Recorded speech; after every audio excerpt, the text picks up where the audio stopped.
నెల్లూరు జిల్లా సైదాపురం మండలం కోరారు సైదాపురం మండలంలోని తుమ్మల తలుపూరు గ్రామంలో సోమవారం ఇంటింటికి ప్రచారం నిర్వహించిన తెలుగుదేశం పార్టీ నాయకులు ఈ గ్రామానికి తొలుత విచ్చేసిన టీడీపీ అభ్యర్థి కురుగొండ్ల సాయి ప్రియకు గజమాలతో సన్మానించారు. అనంతరం మహిళలు హారతులతో దిష్టి తీశారు.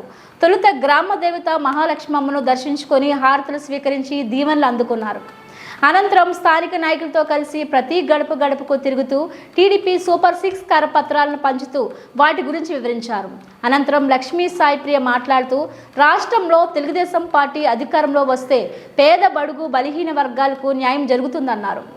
5 ఏళ్ల వైసీపీ పాలనలో అవినీతి అక్రమాలే తప్ప అభివృద్ధి శూన్యమని ఆమె అన్నారు. రానున్న ఎన్నికలలో కూటమి ఎమ్మెల్యే అభ్యర్థి లక్ష్మీ సాయిప్రియ, ఎంపీ అభ్యర్థి వరప్రసాద్ను అత్యధిక మెజారిటీతో గెలిపించాలని ఓటర్లను అభ్యర్థించారు. ఈ కార్యక్రమంలో మండల పరిశీలకులు తానం నానాజీ, గంగోటి నాగేశ్వరరావు, మాజీ సర్పంచ్ సుగుణమ్మ, మండల కన్వీనర్ మోహన్ కృష్ణ రెడ్డి తదితరులు పాల్గొన్నారు.